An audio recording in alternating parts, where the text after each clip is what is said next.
அழைக்கிறார் இயேசு ஆண்டவர். ஆவலாய் நாம் செல்லுவோம். அவர் வழியில் கலந்திட, அவர் வழியில் நடந்திட, அவர் வழியில் கலந்திட, அவர் வழியில் நடந்திட, சாட்சிகளாய் என்று வாழ்ந்திட இந்நாளிலே அழைக்கிறார் இயேசு ஆண்டவர். ஆவலாய் நாம் செல்லுவோம்.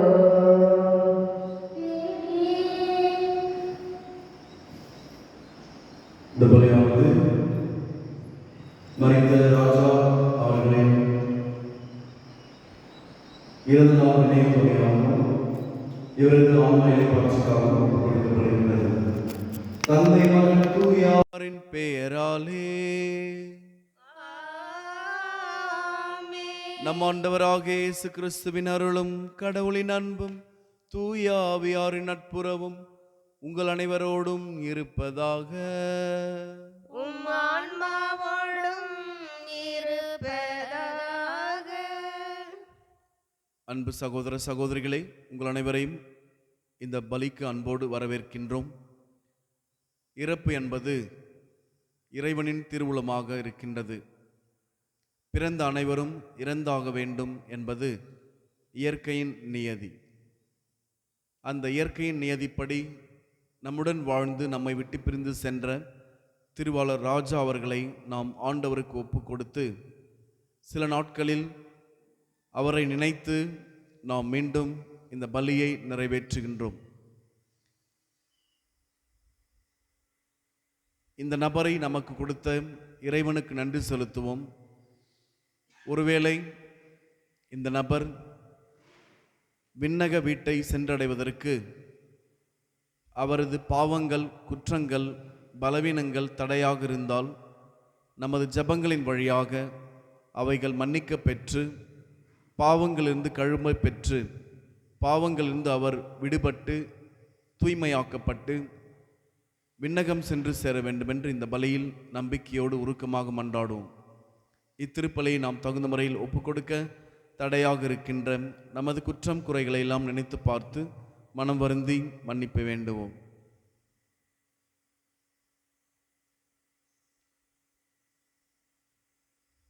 எல்லாம் வல்ல இறைவனிடமும் சகோதர சகோதரிகளை உங்களிடமும் நான் பாவியனை ஏற்றுக்கொள்கிறேன். ஏனெனில் என் சிந்தனையாலும் சொல்லாலும் செயலாலும் கடமையில் தவறியதாலும் பாவங்கள் பல செய்தேன். என் பாவமே, என் பாவமே, என் பெரும் பாவமே. ஆகையால் எப்பொழுதும் கன்னியான புனித மரியாவையும் வானத்துதர் புனிதர் அனைவரையும் சகோதர சகோதரிகளை உங்களையும் நம் இறைவனாகிய ஆண்டவரிடம் எனக்காக வேண்டிக் கொள்ள மன்றாடுகிறேன். எல்லாம் வல்ல இறைவன் நம் மீது இரக்கம் வைத்து நம் பாவங்களை மன்னித்து நம்மை நிலை வாழ்வுக்கு அழைத்துச் செல்வாராக. ஆமென். ஆண்டவரே இரக்கமாயிரும். ஆண்டவரே இரக்கமாயிரும். கிறிஸ்துவே இரக்கமாயிரும். கிறிஸ்துவே இரக்கமாயிரும். ஆண்டவரே இரக்கமாயிரும். ஆண்டவரே இரக்கமாயிரும். மன்றாடுமாக. ஆண்டவரே, உம் திருமகனின் பாடுகளின் வழியாக உம்மடியார் ராஜா அவர்களுக்கு அவர் என்றும் விரும்பிய பாவ மன்னிப்பை அளித்தருள உம்மை வேண்டுகின்றோம். அதனால் உம்மை மெய்யாகவே அறிந்திருந்த அவர் உம்மை கண்டு மகிழும் தகுதி பெறுவாராக. உம்மோடு தூய ஆவியாரின் ஒன்றிப்பில் இறைவனா என்றென்றும் வாழ்ந்து ஆட்சி செய்கின்ற எங்கள் ஆண்டவரும் உம் திருமகனுமாகிய இயேசு கிறிஸ்து வழியாக உம்மை மன்றாடுகின்றோம்.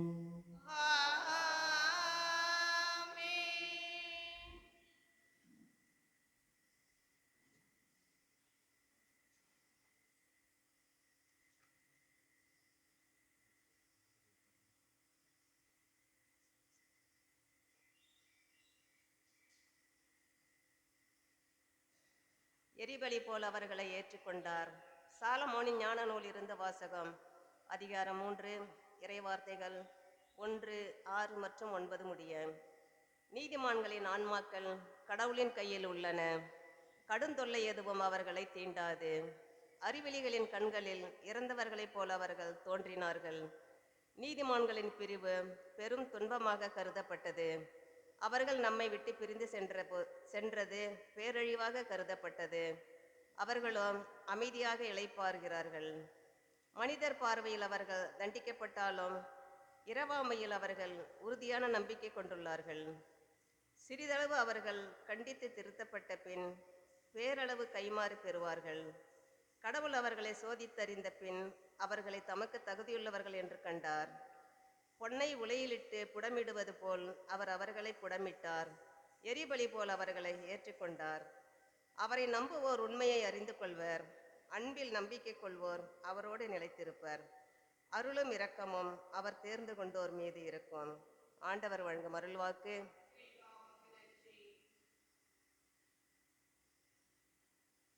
பதிலுரை பாடல். பல்லவி. ஆழ்ந்த துயரத்தில் ஆண்டவரே உம்மை நோக்கி நான் வேண்டுகிறேன். ஆழ்ந்த துயரத்தில் ஆண்டவரே உம்மை நோக்கி நான் வேண்டுகிறேன். ஆண்டவரே, ஆழ்ந்த துயரத்தில் இருக்கும் நான் உம்மை நோக்கி மன்றாடுகிறேன். ஆண்டவரே, என் மன்றாட்டுக்கு செவி சாய்த்தருளும். என் விண்ணப்ப குரலை உம்முடைய செவிகள் கவனத்துடன் கேட்கட்டும். பல்லவி. ஆழ்ந்த துயரத்தில் ஆண்டவரே உம்மை நோக்கி நான் வேண்டுகிறேன். ஆண்டவரே, நீர் எம் குற்றங்களை மனதில் கொண்டிருந்தால் யார்தான் நிலைத்து நிற்க முடியும்? நீரோ மன்னிப்பு அளிப்பவர். மனிதரும் உமக்கு அஞ்சி நடப்பர். பல்லவி. ஆழ்ந்த துயரத்தில் ஆண்டவரே உம்மை நோக்கி நான் வேண்டுகிறேன். ஆண்டவருக்காக ஆவலுடன் நான் காத்திருக்கின்றேன். என் நெஞ்சம் காத்திருக்கின்றது. அவரது சொற்களுக்காக ஆவலுடன் காத்திருக்கின்றேன். விடியலுக்காய் காத்திருக்கும் காலம் வரைவிட, ஆம், விடியலுக்காய் காத்திருக்கும் காலம் வரைவிட என் நெஞ்சம் என் தலைவருக்காய் ஆவலுடன் காத்திருக்கின்றது. பல்லவி. உம்மை நோக்கி நான் வேண்டுகிறேன். இஸ்ரவேலே, ஆண்டவரையே நம்பியிரு. பேரன்பு ஆண்டவரிடமே உள்ளது. மிகுதியான மீட்பு அவரிடமே உண்டு. எல்லா தீவினைகளினின்றும் இஸ்ரவேலரை மீட்பவர் அவரே. பல்லவி. ஆழ்துயரத்தில் ஆண்டவரை உம்மை நோக்கி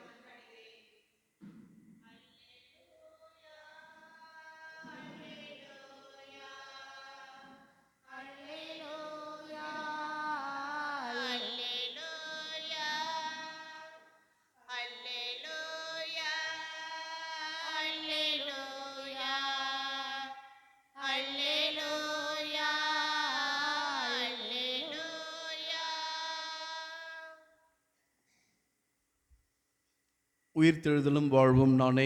என்னில் நம்பிக்கை கொள்பவர் இறந்தாலும் உயிர் வாழ்வார் என்கிறார் ஆண்டவர். அல்லேலூயா, அல்லேலூயா, அல்லேலூயா, அல்லேலூயா. போட்டோ எடுத்தீங்க.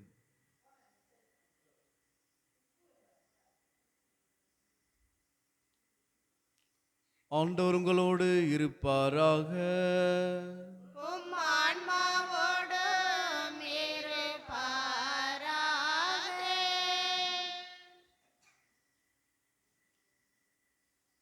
லூக்கா எழுதிய தூய நற்செய்தியிலிருந்து வாசகம். ஆண்டவரே, மாட்சி உமக்கே. மண்டை ஓடு எனப்படும் இடத்திற்கு வந்ததும் அங்கே இயேசுவையும் அவரது வலப்புறம் ஒருவனும் இடப்புறம் ஒருவனுமாக குற்றவாளிகளையும் அவர்கள் சிலுவைகளில் அறைந்தார்கள். சிலுவையில் தொங்கிக் கொண்டிருந்த குற்றவாளிகளில் ஒருவன், நீ மெசியாதானே, உன்னையும் எங்களையும் காப்பாற்று என்று அவரை பழித்துரைத்தான். ஆனால் மற்றவன் அவனை கடிந்து கொண்டு, கடவுளுக்கு நீ அஞ்சுவதில்லையா? நீயும் அதே தீர்ப்புக்குத்தானே உள்ளாகியிருக்கிறாய். நாம் தண்டிக்கப்படுவது முறையே. நம் செயல்களுக்கேற்ற தண்டனையை நாம் பெறுகிறோம். இவர் ஒரு குற்றமும் செய்யவில்லையே என்று பதிலுரைத்தான். பின்பு அவன், இயேசுவே, நீர் ஆட்சியுரிமை பெற்று வரும்போது என்னை நினைவில் கொள்ளும் என்றான். அதற்கு இயேசு அவனிடம், நீர் இன்று என்னோடு பேரின்ப வீட்டில் இருப்பீர் என உறுதியாக உமக்கு சொல்கிறேன் என்றார். ஆண்டவரின் அருள்வாக்கு. கிறிஸ்துவே உமக்கு புகழ்.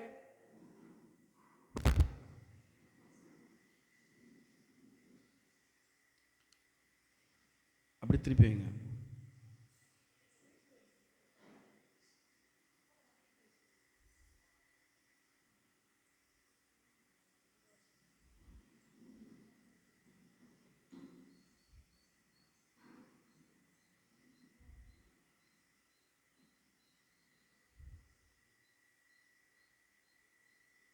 வத்திருந்த வச்சிருங்க.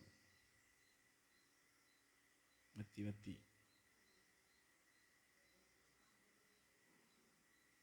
வத்திருந்தா குளோபில் வச்சிருங்க. 2 வத்தி வேற. அன்புக்குரியவர்களே, ஒரு குட்டி பையன் கல்லறைக்கு சென்றான் அவங்க தாத்தா கூட. கையில் வத்தி மாலை கல்லறையில் போடுவாங்க இல்லையா, அதெல்லாம் எடுத்துகிட்டு போனாங்க. அந்த பையன் வந்து கேட்குறான், ஏன் தாத்தா இங்கே நாம் வரோம் கேட்டப்போ, இது வந்து என்னுடைய அப்பாவின் கல்லறை, அப்பா அம்மாவோட கல்லறை. அவர்கள் முன்னாடி இங்கே இருந்தாங்க, எங்கே நம்ம வீட்டில் இருந்தாங்க. இப்போது இந்த கல்லுக்குள்ளே இருக்கிறாங்க. இந்த வீடு, இது ஒரு வீடு, இந்த கல்லுக்குள்ளே இருக்கிறாங்க அப்படி சொன்னாங்க. அப்படியா, ஏன் அவங்க அங்கேருந்து இங்கே வந்தாங்க அப்படின்னு கேட்கின்ற பொழுது, அவர்களுக்கு அந்த வீட்டில் இருந்ததற்கான நேரம் முடிந்து விட்டது, இந்த வீட்டில் தங்குவதற்கான நேரம் வந்து விட்டது, அதனால் அங்கே வந்தாங்க அப்படி சொன்னாங்க. அப்புறம் திரும்பி அவங்க எங்கே போவாங்க அப்படின்னு கேட்டப்போ, அவர்களுக்கு இந்த வீடு முடிஞ்சு இன்னொரு வீடு இருக்குது, அந்த வீட்டுக்கு போவாங்க அப்படி சொன்னாங்க. அப்போ அவங்க துணியெலாம் அங்கே தான் வச்சுட்டு போவாங்களா? அந்த ஆமாம், அவங்க துணியெலாம் அங்கே வச்சுட்டு எங்கே போவாங்க? வேற ஒரு வீட்டுக்கு போவாங்க. அப்போ இந்த வீட்டுக்குள்ளே, அதை கல்லறைன்னு அவனுக்கு தெரியல, இந்த வீட்டுக்குள்ளே அவங்க துணிலாம் அங்கே தான் இருக்குதா? ஆமாம், அவங்க துணிலாம் அங்கே தான் இருக்குது, ஆனால் அவர்கள் மீண்டும் வேறு ஒரு இடத்திற்கு போவாங்க அப்படி சொன்னாங்களாம். உண்மையில் இறந்த அனைவரும் தங்கள் உடைமைகள், உடல் அனைத்தையும் கல்லறைகளில் விட்டுவிட்டு ஆன்மாவோடு விண்ணகம் செல்கின்றார்கள். ஆன்மாதான் இறைவனுக்கு தேவையானது. இந்த உடல் வந்து உலகம் சார்ந்தது, உடல் உலகம் சார்ந்தது. அன்புக்குரியவர்களே, இறப்பு இயற்கையானது, இறப்பு இயற்கையான ஒன்று. இந்த உலகில் இறப்பு இல்லை என்றால் நம்மால் அதை நினைத்து பார்க்க கூட முடியாது. இறப்பு இல்லை என்றால் நாம் அந்த ஒரு நிகழ்வை நினைத்து பார்க்க முடியாது. நம்ம அப்பா அம்மா, நம்ம தாத்தா பாட்டி, அவங்களுடைய தாத்தா பாட்டி எல்லாருமே நம்ம வீட்டில் இருக்க முடியுமா? வீடு தாங்குமா? பொருளாதார செலவு நம்மளால் பண்ண முடியுமா? எத்தனை பேருக்கு கிறிஸ்மஸ் துணி எடுக்கணும்? எத்தனை பேருக்கு சாப்பாடு போடணும்? விலைவாசி விற்கிற இந்த நேரத்தில் நம்ம நினச்சி பார்க்க முடியுமா? நினச்சி பார்க்க முடியாது. இறப்பு இயற்கையான ஒன்று. பிறந்த அனைவருமே இறக்க வேண்டும். இந்த முடிவு, இறைவன் படைத்த அனைத்து படைப்புகளிலும் முடிவான ஒன்று, உச்சமான ஒன்று, மிகச்சிறந்த ஒன்று முடிவு அல்லது இறப்பு. ஏனென்றால் இறப்பு என்பது அந்த மனிதரின் வாழ்வுக்கு முற்றுப்புள்ளி வைக்கின்றது. என்னதான் பெரிய வாழ்வு வாழ்ந்தாலும் சரி, உனக்கு இதுதான் முற்றுப்புள்ளி. நீ வந்து என்ன பண்ணும்? இடத்த காலி பண்ணும், உலகத்தை விட்டு வெளியில் போ. ஏனென்றால் இன்னொரு சந்ததி வர வேண்டும், அவர்கள் வாழ வேண்டும். அவங்களும் கொஞ்ச நாள் தான் வாழ்வாங்க. திரும்பி அவங்க என்ன பண்ண, அவங்களுக்கும் முற்றுப்புள்ளி, வெளியே போ. கடவுள் இந்த உலகை படைத்த அந்த நாள் தொடங்கி இந்த நாள் வரை முற்றுப்புள்ளி என்ற ஒன்று இருப்பதால் தான் இந்த உலகம் நிலை பெற்றிருக்கின்றது. அந்த முற்றுப்புள்ளி இல்லைன்னா என்ன பண்ண முடியாது, உலகம் எப்பயும் அழிஞ்சிட்டு இருக்கும். எனவே இந்த பிறப்புக்கும் இறப்புக்கும் இடைப்பட்ட நாட்கள் தான் இந்த உலக வாழ்வு. உலக வாழ்வு என்பது பிறப்புக்கும் இறப்புக்கும் இடைப்பட்ட அந்த கொஞ்ச நாள் தான். ஆனால் அந்த கொஞ்ச நாளில் நாம் ஆடுற ஆட்டத்துக்கு அளவே இல்லாமல் போயினுது. எல்லாருக்குமே முற்றுப்புள்ளி ஒன்று உண்டு என்பதை அவர்கள் மறந்து விடுகின்றார்கள். எனக்கு முற்றுப்புள்ளியே இல்லை அப்படின்ற மாதிரி அவர்கள் வாழ்கின்றார்கள். அதிலும் அருவருக்கத்தக்க ஒன்று என்னவென்றால், அவர்கள் கிறிஸ்தவர்களாக வாழ்கின்றார்கள். ஏனென்றால் கிறிஸ்தவ வாழ்வு என்பது அன்பு வாழ்வு, மன்னிப்பு வாழ்வு, கிறிஸ்துவை போல் வாழ அழைக்கப்பட்ட ஒரு புனிதமான வாழ்வு. வாழ்வு என்பது கிறிஸ்தவர்களுக்கு ஒரு அழைப்பு. நிறைய பேர் சொல்லுவாங்க இறை அழைத்தல் அப்படின்னா ஃபாதர் ஆகுது, சிஸ்டர் ஆகுது தான் இறை அழைத்தல் சொல்லுவாங்க. கிறிஸ்தவர்களாக இருப்பதே ஒரு இறை அழைத்தல் தான். நீங்கள் எல்லாரும் கிறிஸ்தவர்களாக வாழ்வதே ஒரு புனிதமான அழைப்பு. இந்த கிறிஸ்தவ அழைப்புக்குள் ஒரு சிறப்பு நிலை தெரிவுதான் இறை அழைத்தல். ஃபாதர் ஆகுது, சிஸ்டர் ஆகுது தான். அதனால் இறை அழைத்தல் என்றால் கடவுள் சாமியாருங்களை தான் அமைச்சு அழைச்சிக்கிறாரு, சிஸ்டங்களை மட்டும் தான் அழைச்சிக்கிறாரு, எங்கெல்லாம் அழைக்கலன்னு கிடையாது, உங்களையும் தான் அழைச்சிக்கிறாரு. திருமுழுக்கு பெற்ற ஒவ்வொருவருமே இறைவனால் அழைக்கப்பட்டவர்கள், இறைவனின் பிள்ளைகள் என்பதில் எந்த சந்தேகமும் இல்லை.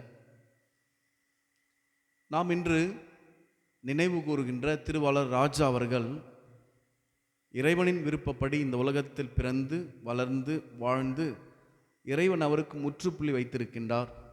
அவர் இந்த உலகை விட்டு வேறு ஒரு உலகத்திற்கு சென்றிருக்கின்றார். அதன் பிறகு அவர் வேறு ஒரு உலகத்திற்கு செல்வார். இதெல்லாம் நாம் அறியாதது. ஆனால் நமக்கு அறிந்தது, நமக்கு தெரிந்தது, நமக்கு புரிந்தது எல்லாமே இந்த உலகம் மட்டும்தான். அதனால தான் சொல்லுவாங்க, நம்பிக்கைக்கும் கண்ணுக்கும் ஒரு நெருங்கிய தொடர்பு இருக்கின்றது. இந்த பீடத்தின் மீது இங்கே விளக்குகள் இருக்கின்றது. எல்லாருக்கும் தெரியுதா? தெரியலையா? தெரியுது. ஆனால் இந்த பீடத்தில் இயேசுவும் பிரசன்னமாக இருக்கின்றார். அது தெரியுதா? தெரியாது. கண்ணுக்கு தெரிந்தது இந்த வத்தி, அது சென்சஸ். ஆனால் யாரால் எல்லாம் இயேசுவை இந்த திருப்பிடத்தில் திருப்பலின் பொழுது பார்க்க முடிகின்றதோ அவர்கள் நம்பிக்கை கண் கொண்டு பார்க்கின்றார்கள். ஏனென்றால் எல்லா திருப்பலியிலும் இயேசுதான் பிரசன்னமாகின்றார். அதான் நான் சொன்னேன், கண்ணுக்கும் நம்பிக்கைக்கும் நெருங்கிய தொடர்பு இருக்கின்றது. கண்ணு பார்த்தோன்னே இங்கே வத்தி இருக்குதா, உங்க கண்ணுக்கு தெரியலன்னு கேட்டால் தெரியுதுன்னு சொல்லுவாங்க. ஆனால் இந்த இடத்துல திருப்பலியின் போது இயேசு பிரசன்னமாகின்றார் அப்படின்னு சொன்னால் உங்க கண்ணுக்கு தெரியலன்னா என்ன சொல்லுவாங்க? எல்லாரும் தெரியலன்னு தான் சொல்லுவாங்க. எங்கே தெரியுது? அப்பம் தெரியுது, கிண்ணம் தெரியுது, சாமியார் தெரிகிறாரு தான் சொல்லுவாங்க. நம்பிக்கை இருந்தால்தான் அந்த நமக்கு அந்த நாம் நினைக்கின்ற அந்த இயேசு நமக்கு தென்படுவார். அதே போன்று கீழ்ப்படிதலுக்கும் தாழ்ச்சிக்கும் நெருங்கிய தொடர்பு இருக்கின்றது. நமது கீழ்ப்படிதலுக்கும் நமது அறிவுக்கும் தாழ்ச்சிக்கும். எடுத்துக்காட்டாக நாம் கட்டளைகளுக்கு கீழ்ப்படிய வேண்டும் என்பது இறைவனின் கட்டளை. 10 கட்டளைகள், திருச்சபை கட்டளைகள், நமக்கு விவிலியம் சொல்லுகின்றவற்றை நாம் கடைபிடிக்க வேண்டும் என்பது கட்டளை. ஆனால் நாம் அதை நமது அறிவு கொண்டு பார்க்கின்ற பொழுது நாம் அதை மீற வாய்ப்பு இருக்கின்றது. நாம் ஏன் அன்பு செய்யணும்? அவன் எவ்வளோ நம்மளுக்கு துரோகம் பண்ணான், நான் ஏன் மன்னிக்கணும்? அவன் எவ்வளோ எனக்கு கெட்டது செஞ்சான், அப்பொழுது நான் ஏன் அன்பு செய்யணும்? நான் ஏன் மன்னிக்கணும், நான் ஏன் இரக்கம் காட்டணும் அப்படி நினைக்கின்ற பொழுது அதை அவர் பேசுகின்றார் என்றால் எதை கொண்டு பேசுகின்றார்? தமது அறிவை கொண்டு பேசுகின்றார். தாழ்ச்சியோடு அவர் பேசுறது கிடையாது. அந்த தாழ்ச்சி என்கின்ற புண்ணியத்தை அவர் இழந்து விடுகின்றார். ஏனென்றால் அவருக்கு அப்பொழுது உச்ச நிலையில் இருப்பது அவரது அறிவு. எனக்கு அறிவு இருக்குது, எனக்கு நான் காயப்பட்டுக்கிறேன், அவனால் நான் கஷ்டப்பட்டுக்கிறேன், நான் பேச மாட்டேன், அவன் எனக்கு நிறைய துரோகம் பண்ணிக்கிறான் அப்படின்னு நாம் வாழ்ந்து கொண்டிருக்கின்றோம். எதற்கு நாம் இதை சொல்லுகின்றோம் என்றால், நாம் இவ்வாறு நம்பிக்கையற்ற நிலையில் இருப்பதால் தான், தாழ்ச்சியற்ற நிலையில் இருப்பதால் தான் நாம் இறைவனை இறப்புக்கு பிறகு இறைவனை சந்திப்பதற்கு அந்த நமது பாவங்கள் தடையாக மாறிவிடுகின்றது. நமது அறிவே இறைவனை சந்திப்பதற்கு தடையாக மாறிடுது. நமது உடலே இறைவனை சந்திப்பதற்கு தடையாக மாறுது. நமது உடல் நாம் மீண்டும் சிந்திக்கின்ற பொழுது நமது கண்களை கொண்டு திருப்பலியில் பிரசன்னமாகின்ற இயேசுவை நாம் பார்க்க தவறிவிடுகின்றோம். நேற்று நற்செய்தியில் 2 பார்வையற்றவர்கள் என்ன சொல்கிறாங்க? தாவீதின் மகனே எனக்கு இரங்கும் என்று இயேசுவின் காலில் விழுந்து அவர்கள் வேண்டுகின்றார்கள். இயேசுனா கேட்குறார் அவங்க கிட்ட, நான் உங்களுக்கு ஏதாவது செய்ய முடியும் என்று நீங்கள் நம்புகிறீர்களா அப்படின்னு கேட்குறார். அவங்க என்ன சொல்கிறாங்க? நம்புகின்றேன், நான் விரும்புகின்றேன் அப்படின்றாங்க. அவர்கள் முதலில் கேட்பது என்ன கேட்டாங்க? எங்களுக்கு பார்வை கொடுங்கன்னு கேட்கல. என்ன கேட்டாங்க? எங்கள் மீது இறங்கும். நாமும் கூட பெரும்பாலும் ஆலயத்திற்கு வருகின்ற பொழுது ஒரு மளிகை சாமான் லிஸ்ட் மாரி வச்சுருப்போம். கடவுளே, எங்கள் வீட்டுக்கார் நல்லா இருக்கணும், எங்கள் பசங்க நல்லா இருக்கணும், வேலை கிடைக்கணும், அரிசி பருப்பு எண்ணெய் காய்கறி தக்காளின்னு சொல்கிற மாதிரி லைனாக வச்சுருப்பாங்க. ஆனால் அவை அனைத்திற்கும் முன்பாக நமக்கு கிடைக்க வேண்டியது கடவுளின் இரக்கம். இந்த பார்வையற்றவர்கள் முதலில் எங்களுக்கு பார்வை கொடுன்னு கேட்கவே இல்லை. எங்களுக்கு கண்ணு கொடுங்க, எங்களால் பார்க்க முடியலன்னு அவங்க என்ன பண்ணல, கேட்கவே இல்லை. பார்வை பற்றி அவங்க பேசவே இல்லை. அவங்க கேட்டது என்னது? தாவீதின் மகனே இயேசுவே எங்கள் மீது இரங்கும். ஏனென்றால் இயேசுவின் இரக்கம்தான் அவரது அருளையும் அன்பையும் நமக்கு நிறைவாக பெற்றுத்தரும். இறைவனின் இரக்கம் இல்லை என்றால் நாம் வாழவே முடியாது. எனவே இயேசு இந்த எழுந்தேற்றத்திற்கு பிறகு, திருப்பலியில் எழுந்தேற்றத்துக்கு பிறகு அவர் பிரசன்னமாகின்ற பொழுது நாம் என்ன பண்ணணும்? முதல்ல, ஆண்டவரே நான் நல்லா இருக்கணும், என் வீட்டுக்காரன் அழியணும், எங்கள் மனைவி பிள்ளைங்க நல்லா இருக்கணும், அவன் நாசமாக போகணும் அப்படின்றதெல்லாம் நிறுத்திட்டு, கடவுளே என் மீது இரக்கமாயிரும். அதனால தான் திருப்பலியின் தொடக்கத்திலே என்ன இருக்கும்? ஆண்டவரே இரக்கமாயிரும். அதை நாம் எப்படி பாடுவோம்? உணர்ந்தே பாட மாட்டோம். அது ஒரு ஜெபம். இந்த திருப்பலியின் வழியாக ஆண்டவரின் அருளை பெறுவதற்கு நமக்கு இருக்கின்ற மிக முக்கியமான ஒரு ஜெபம் அந்த ஆண்டவரே இரக்கமாயிரும். அதுதான் தகுதியாக்குகின்றது. இந்த திருப்பலிக்கு நம்மை தகுதியாக்குது. ஆனால் திருப்பலிக்கு நம்ம எப்போ வருவோம்? பிரசங்கம் கொஞ்சோடனே வருவோம், இல்லைன்னா விண்ணுள்ள தந்தையை சொல்கிற போது வருவோம். நிறைய பேர் என்ன பண்ணுவாங்க, அப்போ வந்தால் கூட நன்மை வாங்கிடுவாங்க. ஒரு கணக்குக்கு நன்மை வாங்கிறது ஒரு கணக்கு, அது என்ன கணக்குன்னு தெரியல. இன்றைய நற்செய்தி வாசகத்தில் 2 கள்வர்கள் சிலுவையில் அறையப்பட்டிருக்கின்றார்கள். ஒரு கள்வன் அறிவார்ந்த முறையில் பேசுகின்றான். நம்பிக்கை அவனுக்கு இல்லை, இயேசு யாருன்னு அவனுக்கு தெரியல. அவனா கேட்குறான், நீ மெஸ்ஸியா இருந்தால் என்ன பண்ண? உன்னையும் காப்பாற்றிக்கோ, என்னையும் காப்பாற்று. நம்ம சொல்லுவோம் இல்லையா, குடிச்சிட்டவங்க பேசுவாங்க, தைரியம் தான் வாடா வந்து மோதுரான்ற மாதிரி. நீ மெஸ்ஸியா இருந்தால் என்ன பண்ண? உன்னை காப்பாற்றிக்க முதல்ல, அப்புறம் யாரை காப்பாற்று? என்னை காப்பாற்று அப்படின்னு சொல்கிறான். ஆனால் பக்கத்தில் இருந்த மற்றொரு கள்வன் அவனை கண்டிக்கின்றான். ஏய் பைத்தியக்காரா, லூசு, நீ என்ன பண்ணுற? நீ ஒரு தப்பு பண்ணியிருக்கிற, அந்த தப்புக்கு தான் நீ சிலுவையில் அறையப்பட்டிருக்கிற. நீ இங்கே இருப்பது, இந்த தண்டனை உனக்கு தேவையானது, ஏற்றது. நீ பண்ண பாவத்துக்கு தண்டனை அனுபவிச்சுக்கிற. ஆனால் இந்த ஆளு என்ன பண்ணல? எதுவும் பண்ணலடா, ஏன்டா சும்மா அவரை குறை சொல்கிற அப்படின்றாங்க. ஏனென்றால் சிலுவையில் வலியின் காரணமாக அவர்கள் என்ன பண்ணுவாங்க? கத்துவாங்க, காரி துப்புவாங்க. சிலுவை மரணம் என்பது நம்ம எல்லாம் சிலுவை மரணத்தை அனுபவிச்சது கிடையாது. அது ரொம்ப கொடுமையானது. ஏனென்றால் அந்த வழியை போபவர்கள் வருபவர்கள் அந்த மனிதன் செய்த தவறை மேலே எழுதிச்சிருப்பாங்க, இங்கே கூட எழுதிச்சிருப்பாங்க இல்லையா? அவர் என்ன சொன்னார்? நாசரேத்து இயேசு யூதர்களின் அரசன், INRI இருக்குது இல்லையா? அப்படி அதான் அர்த்தம். இந்த நாசரேத்து இயேசு யூதர்களின் அரசன் என்று சொல்லி கொண்டான். ஆனால் அவர் சொல்லவே இல்லை. கிறிஸ்து அரசர் பெருவிழாவில் நம்ம அதை வாசி கேட்டிருப்போம். பிலாத்து கேட்பார், நீ தான் யூதரின் அரசரா? அப்போ இயேசுனா கேட்பார், நீ யா சொல்கிறியா இல்லை யாருன்னா சொல்லி கேள்விப்பட்டு நீ என்ன கேட்குறியாடா, விசாரிக்கிறியான்னு கேட்பார். பிலாத்துக்கு டென்ஷன் ஆகிடும். ஏய் இல்லையா, சொன்னியா இல்லையா, அது மட்டும் சொல்லிட்டு தப்பிச்சுட்டு போ அப்படின்னு சொல்லுவாங்க. எனது ஆட்சி இந்த உலகத்தை சார்ந்தது இல்லை. அப்படி இருந்ததுன்னா என் மேலே என்ன பண்ண முடியாது? நீ கையே வச்சிருக்க முடியாது. வானத்துதர்கள் உன்னை என்ன பண்ணிருப்பாங்க? காலி பண்ணிருப்பாங்க அப்படி சொல்லுவார். அந்த கல்வன் என்ன சொல்கிறான்? அவன் கடவுளுக்கு நீ அஞ்சுவதில்லையா? உனக்கு கொஞ்சம் கூட பயமே இல்லையா? அவன் இவர் இயேசு என்பதை புரிந்து கொண்டான். அவன் கண்ணால் பார்க்கல, நம்பிக்கையால் பார்க்கிறான். இயேசுவை கண்ணால் பார்க்கல. நீயும் அதே தீர்ப்புக்கு தானே உள்ளாகி இருக்கிறாய். நாம் தண்டிக்கப்படுவது முறையே, நம் செயல்களுக்கு ஏற்ற தண்டனை நாம் பெறுகின்றோம்.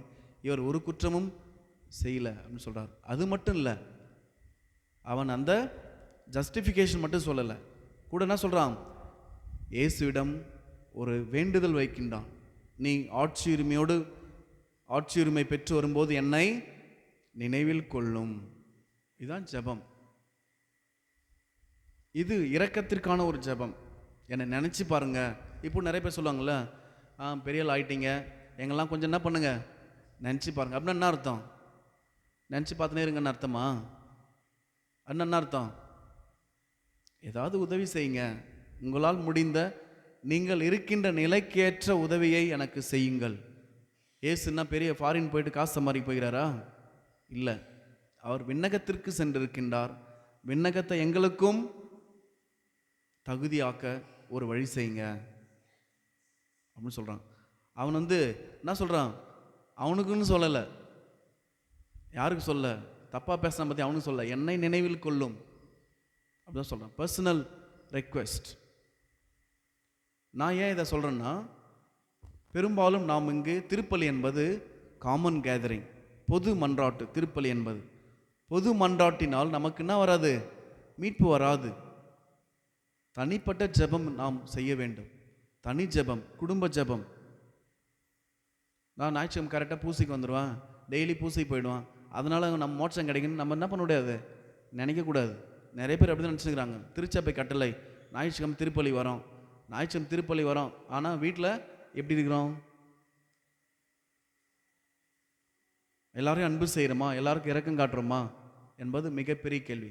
இதுதான் நம்மை தகுதியுள்ளவர்களாக மாற்றும். இறுதியாக இறந்த அனைவரும் 2 நிலைகளுக்கு செல்ல வேண்டும். ஒன்று உத்தரிக்கிற நிலை, இல்லை என்றால் விண்ணகம். புனித அகுஸ்தினார் மிக அழகாக சொல்லியிருக்கின்றார், எந்த கிறிஸ்தவரும் நரகத்திற்கு போக மாட்டாங்க. ஏனென்றால் அவர்கள் திருமுழுக்கின் வழியாக ஆண்டவரின் அருளை பெற்றிருக்கின்றார்கள். புது நன்மை நற்கருணை வழியாக ஆண்டவரின் அருளால் அவர்கள் வளப்படுத்தப்படுகின்றார்கள். They are nurtured by the Eucharist. அவர்களுக்கு ஆன்மீக ஓட்டம் அளிக்கப்படுகின்றது. உறுதி பூசல் வழியாக அவர்கள் தூய ஆவியார் அருளை பெறுகின்றார்கள். எனவே எந்த கிறிஸ்தவரும் எங்கே போக மாட்டாங்க? நரகத்துக்கு போக. தைரியமாக இருங்க. எந்த கிறிஸ்தவரும் எங்கே போக மாட்டாங்க? நரகத்துக்கு போக மாட்டாங்க. ஆனால் உத்தரிக்கிற ஸ்தலத்துக்கு நாம் போய் ஆகணும். நீங்கள் ரொம்ப நல்ல வாழ்க்கை வாழ்ந்துருந்தாக்கா கண்டிப்பாக எங்கே போயிடுவீங்க? நேராக மோட்சத்துக்கு போயிடுவீங்க. ஆனால் மனித பலவீனத்தோடு, சுயநலத்தோடு, இறைவனின் கட்டளைகளுக்கு மீறி அவரது அன்பிற்கும் பிறர் அன்பிற்கும் எதிராக நாங்கள் தவறுகள் ஏதாவது செய்திருந்தால், பாவங்கள் செய்திருந்தால் உத்தரிக்கிற ஸ்தலத்துக்கு போயிடுவோம். உத்தரிக்கிற ஸ்தலத்தில் போனால் என்ன ஆகிடும்? உத்தரிக்கிற ஸ்தல நிலையில் இருப்பவர்கள் கண்டிப்பாக ஒரு நாள் எங்கே போயிடுவாங்க? மோட்சத்துக்கு போயிடுவாங்க. ஆனால் அவர்கள் செய்த பாவங்களுக்காக அவர்கள் பல துன்பங்களை பட வேண்டி இருக்கும், அனுபவிக்க வேண்டி இருக்கும். அவர்கள் பாவங்களுக்கு மன்னிப்பு பெறுகின்ற வரை அவர்கள் எங்கே கஷ்டப்படணும்? உத்தரிக்கிற ஸ்தலம் தான் கஷ்டப்படணும். அதனால தான் நாம் அந்த செத்த பிறகு பார்த்துக்கலாம் போடா அப்படின்னு இருக்கிறத விட நம்ம உத்தரிக்கிற ஸ்தலத்திற்கு போகக்கூடாது என்பதற்காக நாம் வாழ வேண்டும். இரண்டாவது, நம்மோடு வாழ்ந்து நம்மை விட்டு பிரிந்து சென்ற திருவாளர் ராஜா அவர்கள் இறைவனின் இரக்கத்தை, இறைவனின் மன்னிப்பை அவர் பெற வேண்டும் என்று அவருக்காக ஜெபிக்க வேண்டும். ஏனென்றால் இறந்தவர்களால் ஜெபிக்க முடியாது, இறந்தவர்களால் மனம் மாற முடியாது, இறந்தவர்களால் நல்ல காரியம் எதுவும் செய்ய முடியாது. உயிரோடு இருக்கின்ற நம்மால் தான் இதெல்லாம் செய்ய முடியும். மனம் மாறினா மனம் மாறலாம், ஜெபம் செய்யணும்னா ஜெபம் செய்யலாம், திருப்பலிக்கு வரணும்னா திருப்பலிக்கு வரலாம். நல்ல காரியம் செய்வது, புண்ணியங்களை செய்வதென்றால் நாம் செய்யலாம். இறந்த பிறகு இதெல்லாம் நம்மளால் என்ன பண்ண முடியாது? செய்ய முடியாது. ஆனால் உத்தரிக்கிற நிலையில் இருப்பவர்கள் அதை விரும்புவாங்க. ஐயோ நம்ம எதனா நல்ல காரியம் செய்யலாமா? ஆனால் என்ன இருக்காது? அவங்களுக்கு உடம்பு இருக்காது. இந்த உலகில் நாம் பெற்றிருக்கின்ற மிகப்பெரிய ஒரு கொடை நமது உடல், நமது 5 சென்சஸ், ஐம்புலன்கள், கண்ணு, காது, மூக்கு, கை, கால் எல்லாம். அதான் சொல்லுவாங்க, நமக்கு இருக்கின்ற கைகள் அடுத்தவருக்கு உதவி செய்ய, நமக்கு இருக்கின்ற கால்கள் உதவி செய்வதற்கு நடந்து செல்ல, நமக்கு இருக்கின்ற ஒரு இதயம் அடுத்தவர்களை அன்பு செய்ய, நமக்கு இருக்கிற கண்கள் அடுத்த துன்பப்படுபவர்களை பார்ப்பதற்கு, நமக்கு இருக்கிற காதுகள் மற்றொரு அறிவுரைகளை கேட்டு அங்கே ஓடுறது. ஆனால் நம்ம இதெல்லாம் பயன்படுத்துகிறோம். கண்ணை எதுக்கு பயன்படுத்துகிறோம்?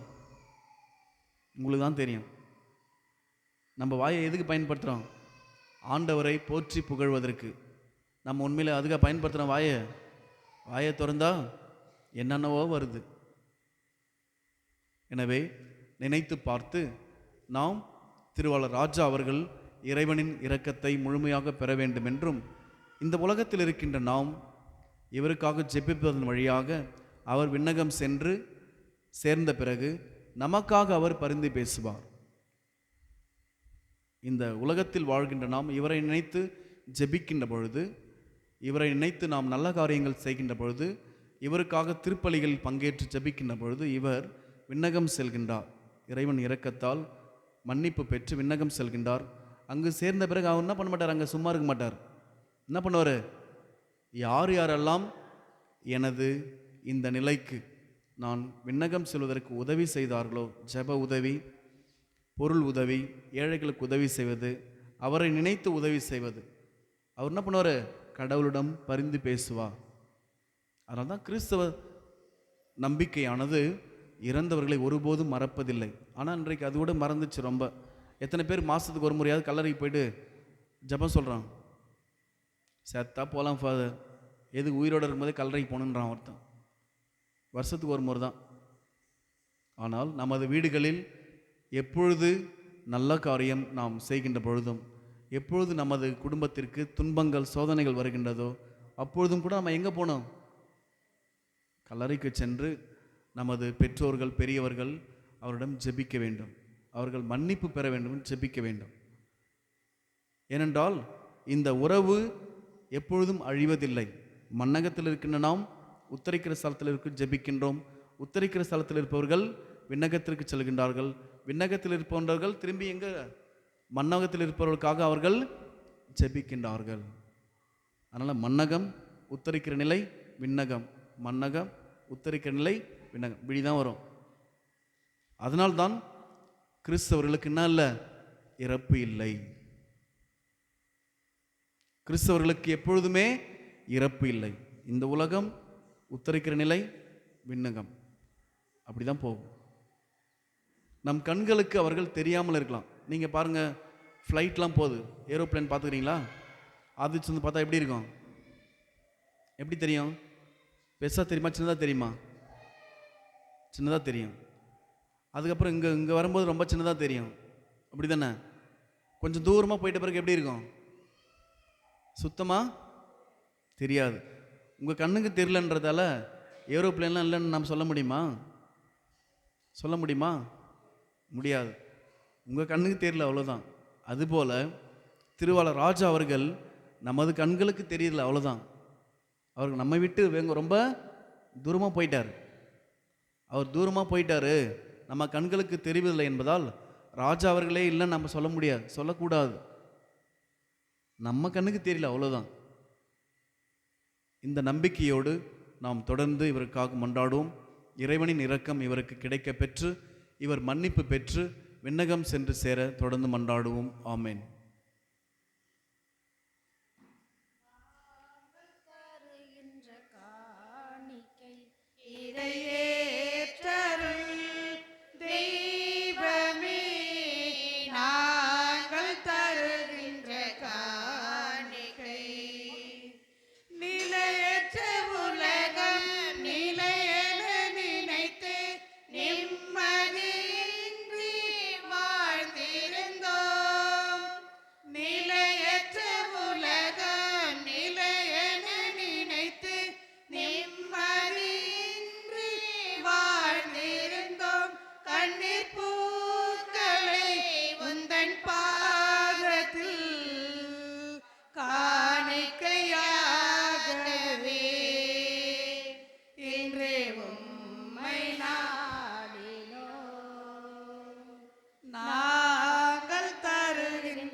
வசந்தத்தை தேடி பாவத்தை நாங்கள் அணிந்திருந்தோம்.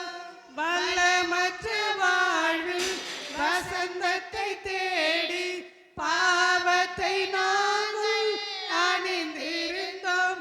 அன்பின் பாதத்தில் எந்தன் வாழ்வினை காணிக்கையாகவே இன்று உம்மை நாடினோம். நாங்கள் தருகின்ற காணிக்கை இதை ஏற்றருள் தெய்வமே. நாங்கள் தருகின்ற காணிக்கை நிலையற்ற உலகம் நிலையென நினைத்து நிம்மதியின்றி வாழ்ந்திருந்தோம். நிலையற்ற உலகம் நிலையென நினைத்து நிம்மதியின்றி வாழ்ந்திருந்தோம். கண்ணீர் பூக்களை உந்தன் பாதத்தில் காணிக்கையாகவே இன்று உம்மை நாடினோம். நாங்கள் தருகின்ற காணிக்கை இதை ஏற்றருள் தெய்வமே. நாங்கள் தருகின்ற காணிக்கை. அன்பு சகோதர சகோதரிகளே, என்னுடையதும் உங்களுடையதுமான இந்த பலி எல்லாம் வல்ல இறைவனாகி தந்தைக்கு ஏற்றதாகும்படி மன்றாடுங்கள். ஆண்டவர் தமது பெயரின் புகழ்ச்சிக்காகவும் மாட்சிக்காகவும் நமது நன்மைக்காகவும் புனித திருஅவை அனைத்திற்காகவும் முது கையின்ற பலியை ஏற்றுக்கொள்வாராக. ஆண்டவரே, உம்மடியார் ராஜா அவர்களுக்காக நாங்கள் உமக்கு இந்த புகழ்ச்சி பலியை பணியுடன் ஒப்பு கொடுக்கின்றோம். அதனால் உமது அருள் கொடைகளால் உள்ளொளி பொற்று உம்மை ஏற்கனவே அறிந்த இவர் உம்மோடு என்றும் ஒன்றித்து மகிழ்வாராக. எங்கள் ஆண்டவராகிய கிறிஸ்து வழியாக உம்மை மன்றாடுகின்றோம். ஆண்டவர் உங்களோடு இருப்பாராக. இதயங்களை மேலே எழுப்புங்கள். நம் இறைவனாகிய ஆண்டவருக்கு நன்றி கூறுவோம். ஆண்டவரே, தூயவரான தந்தையே, என்றும் உள்ள எல்லாம் வல்ல இறைவா, என்னாலும் எவ்விடத்திலும் நாங்கள் உமக்கு நன்றி செலுத்துவது மெய்யாகவே தகுதியும் நீதியும் ஆகும். எங்கள் கடமையும் மீட்புக்குரிய செயலும் ஆகும். ஏனெனில் பாவத்தின் விளைவாக நாங்கள் அழிவுறுகின்றோம். பாவத்தினால் சாவுக்கு நாங்கள் ஆளாயினும் கிறிஸ்துவின் வெற்றினால் மீட்கப்பட்டு அவரோடு மீண்டும் வாழ்வுக்கு அழைக்கப்படுவது உமது பரிவிரக்கம் உள்ள அருளினால்தான். ஆகவே ஆற்றல் மிகுந்த விண்ணவரோடு சேர்ந்து நாங்களும் இம்மண்ணுலகில் இடையராது உமது மாட்சியை கொண்டாடி முடிவின்றி ஆர்ப்பரித்துச் சொல்வதாவது: தூயவர் தூயவர் தூயவர், வான்படையின் கடவுளாம் ஆண்டவர். விண்ணகமும் மண்ணகமும் முது மாட்சியால் நிறைந்துள்ளன. உன்னதங்களிலே ஓசானா. ஆண்டவர் பெயரால் வருகிறவர் ஆசி பெற்றவர். உன்னதங்களிலே ஓசானா. ஆண்டவரே, நீர் மெய்யாகவே தூயவர், தூய்மை அனைத்துக்கும் ஊற்று. ஆகவே உம்முடைய ஆவியை பொழிந்து இக்காணிக்கைகளை தூய்மைப்படுத்த உம்மை வேண்டுகின்றோம். இவ்வாறு எங்கள் ஆண்டவர் இயேசு கிறிஸ்துவின் உடலும் இரத்தமுமாக எங்களுக்கு இவை மாறுவனவாக. அவர் பாடுபட உளம் கனிந்து தம்மை கையளித்த போது அப்பத்தை எடுத்து நன்றி செலுத்தி அதை பிட்டு தம் சீடர்களுக்கு அளித்து கூறியதாவது: அனைவரும் இதிலிருந்து பெற்று உண்ணுங்கள், ஏனெனில் இது உங்களுக்காக கையளிக்கப்படும் என் உடல்.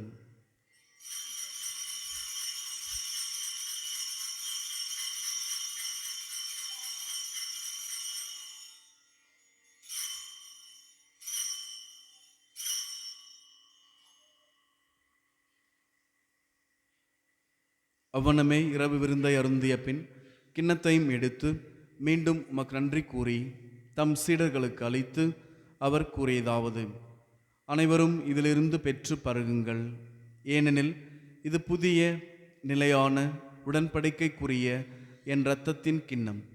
இது பாவ மன்னிப்புக்கென்று உங்களுக்காகவும் பலருக்காகவும் சிந்தப்படும். இதை என் நினைவாகச் செய்யுங்கள்.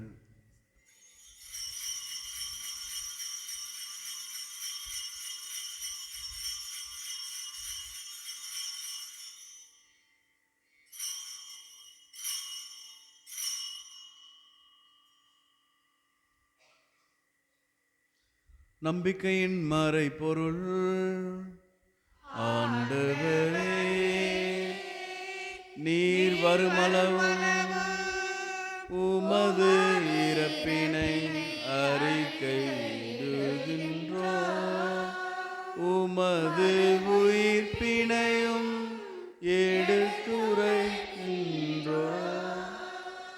ஆகவே ஆண்டவரை, நாங்கள் கிறிஸ்துவின் இறப்பினையும் உயிர்ப்பினையும் நினைவு கூர்ந்து வாழ்வு தரும் அப்பத்தையும் மீட்பளிக்கும் கிண்ணத்தையும் மக்கு கொடுக்கின்றோம்.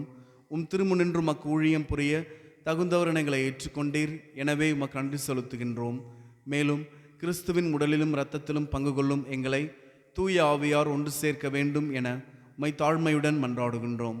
ஆண்டவரே, உலகெங்கும் பரவியிருக்கும் மது திரு அவையை நினைவு கூர்ந்தருளும். எங்கள் திருத்தந்தை பிரான்சிஸ், எமது பேராயர் பிரான்சிஸ் காலிஸ்ட், எல்லா திருநிலையினர் ஆகிய அனைவரோடும் மது திரு அவை அன்பில் நிறைவு பெறச் செய்தருளும்.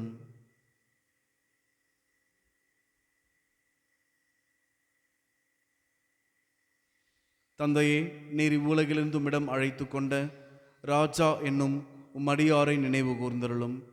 திருமகனோடு அவரது இறப்பில் இணைக்கப்பட்டிருந்த இவர் உயிர்ப்பிலும் அவரை போல் இருக்கச் செய்தருளும்.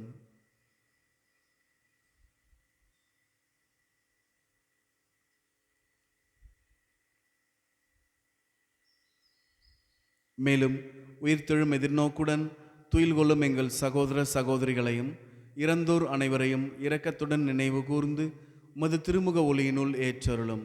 எங்கள் அனைவர் மீதும் இரக்கமாயிரும்.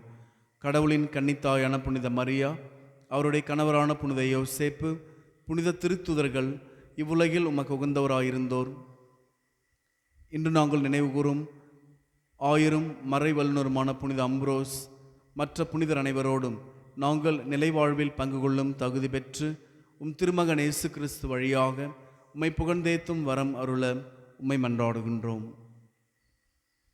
இவர் வழியாக இவரோடு இவரில் எல்லாம் வல்ல இறைவனாகிய தந்தையே, தூயாவியாரின் ஒன்றிப்பில் எல்லா புகழும் ஆட்சியும் என்றென்றும் உமக்கு உரியதே.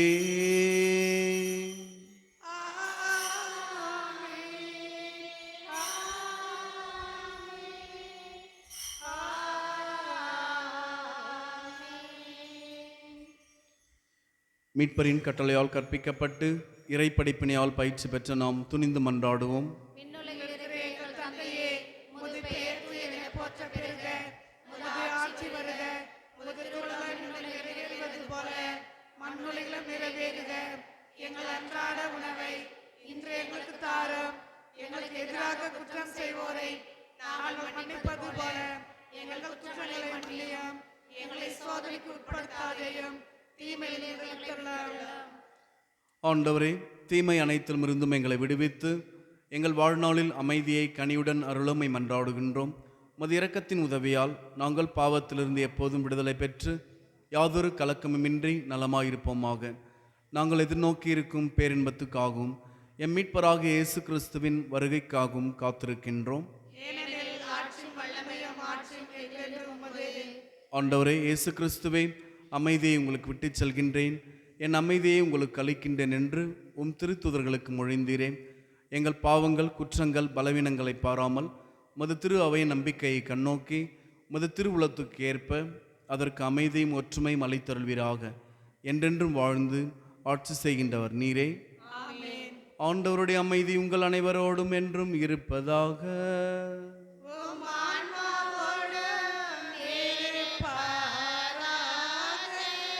ஒருவருக்கொருவர் அமைதியை பகிர்ந்து மகிழ்வோம். உலகின் பாவங்களை போக்கும் இறைவனின் செம்மறியே, எங்கள் மேல் இரக்கமாயிரும். உலகின் பாவங்களை போக்கும் இறைவனின் செம்மறியே, எங்கள் மேல் இரக்கமாயிரும். உலகின் பாவங்களை போக்கும் இறைவனின் செம்மறியே, எங்கள் சமாதானத்துக்கு தரும்.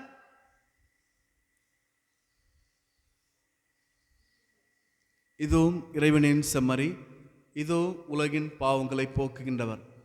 தமது அன்பையும் இரக்கத்தையும் மன்னிப்பையும் அளித்து இறந்த அனைவரையும் விண்ணக வீட்டில் சேர்க்க ஆற்றல் பெற்றவர்.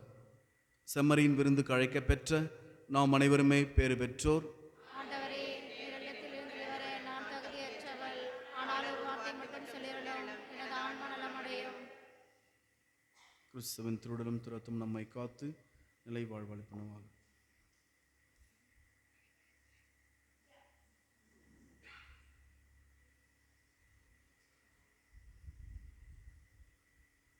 உன்னில் நான் ஒன்றாக உயிரேன் என்றாக எண்ணில் வா என் மன்னவா. எண்ணில் வா என் மன்னவா. எண்ணில் வா என் மன்னவா. உன்னில் நான் ஒன்றாக உயிரே நீ என்றாக எண்ணில் வா என் மன்னவா. எண்ணில் வா என் மன்னவா. எண்ணில் வா என் மன்னவா. நினைவாக சொல்லாக செயலாக எண்ணில் வாழ் துணையால் நீ அல்லவா. நினைவாக சொல்லாக செயலாக எண்ணில் வாழ் துணையால் நீ அல்லவா. என்னை நாள் பிரியாமல் உயிரோடு உயிராக இணைக்கின்ற என் மன்னவா. என்னை நாள் பிரியாமல் உயிரோடு உயிராக இணைக்கின்ற என் மன்னவா. இணைகின்ற என் மன்னவா. உன்னில் நான் ஒன்றாக உயிரே நீ என்றாக எண்ணில் வா என் மன்னவா.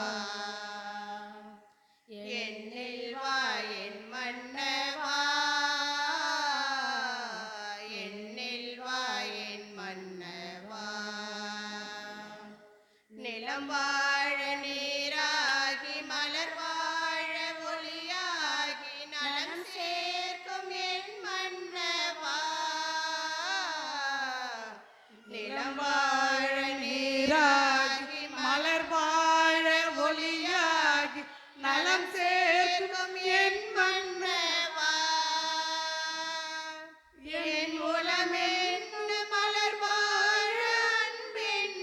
மலர் நல்கும் இளம் தென்றல் நீ அல்லவா என் உலமென்னும் மலர் அன்பின் மலர் நல்கும் இளம் தென்றல் நீ அல்லவா இளம் தென்றல் நீ அல்லவா. மன்றாடுமாக. ஆண்டவரே, புத்துயிரும் வாழ்வும் வழங்கும் திருவுணவினால் நிறைவு பெற்ற நாங்கள் உம்மை பணிவுடன் வேண்டுகின்றோம். அதன் வழியாக எங்கள் சகோதரர் ராஜா அவர்கள் அதே திருவுணவால் பாவங்கள் அனைத்திலுமிருந்தும் கழுவ பெற்று விண்ணோரின் தோழமைக்கு வந்து சேரும் ஆற்றல் பெறுவாராக. எங்கள் ஆண்டவராகிய கிறிஸ்து வழியாக உம்மை மன்றாடுகின்றோம். ஆண்டவர் உங்களோடு இருப்பாராக.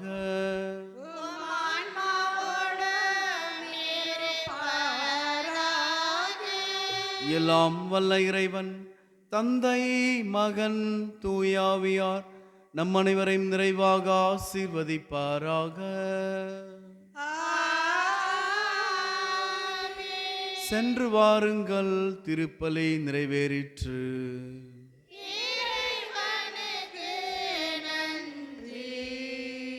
எல்லாரும் இந்த படத்துக்கு முன்னாடி வாங்க.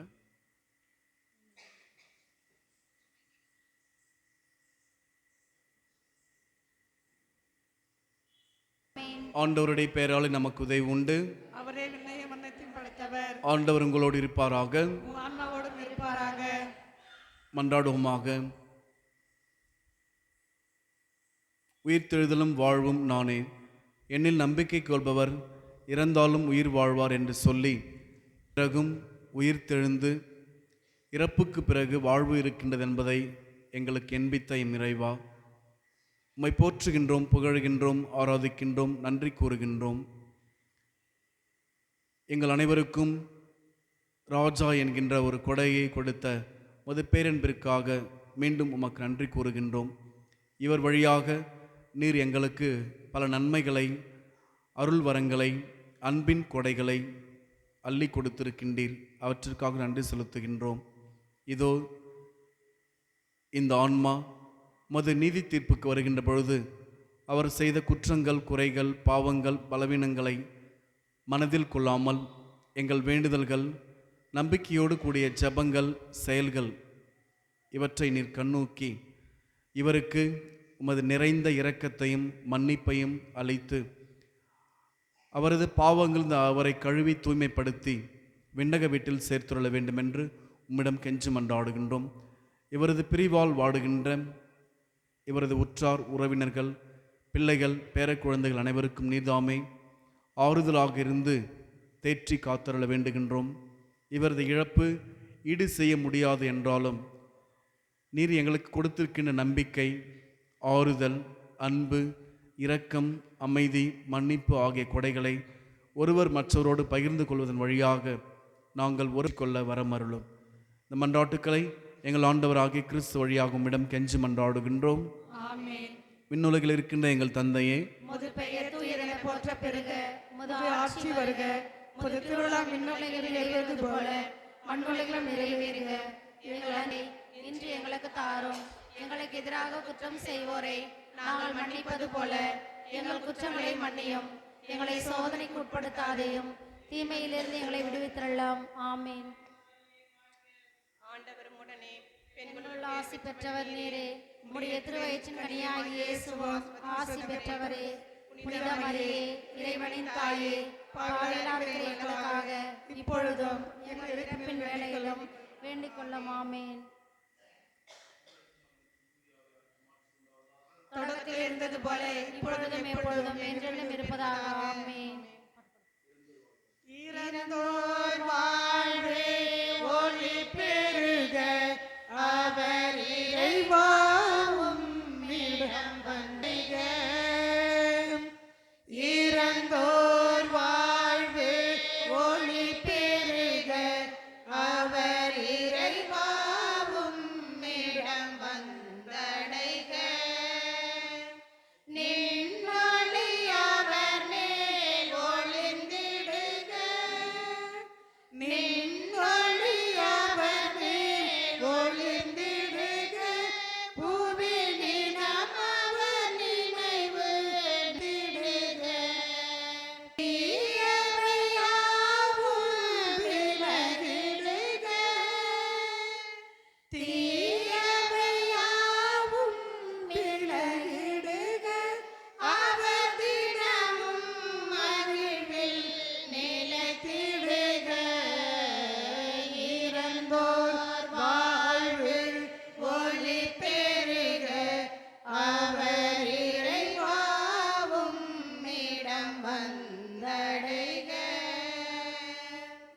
நித்திலை பாற்றியவர்களுக்கு அளித்தருளும் ஆண்டவரே. முடிவில்லாத ஒளிகள் மேல் ஒளிர்வதாக.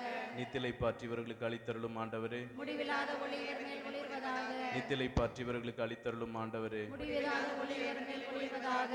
இயேசுவின் மகா பரிசுத்த இருதயமே, சிநேகமாயிரம் சுவாமி, மரியாயின் மாசித்த இருதயமே, ரட்சணமாயிரம் தயாவரே, திருக்குடும்பத்தின் தலைவராம் சூசியப்பரே, எங்களுக்காக வேண்டிக் கொள்ளும். எங்களூர் பாதுகாவடி அனலூர்து மாதாவே, எங்களுக்காக வேண்டிக் கொள்ளும். புதுமைகள் சிகரமான புனித அந்தோனியாரே, எங்களுக்காக வேண்டிக் கொள்ளும். எங்கள் பெயரை தாங்கிக் கொண்டிருக்கின்ற அனைத்து புனிதர்களே புனிதர்களே, எங்களுக்காக வேண்டிக் கொள்ளும். இயேசு மரி சூசை, எங்களை ரட்சியும். தந்தை மகன் தூய ஆவியாரின் பெயராலே ஆமென். இயேசுவுக்கே புகழ், இயேசுவுக்கே நன்றி. மரியே வாழ்க, உம் புகழ் என்றென்றும் வாழ்க.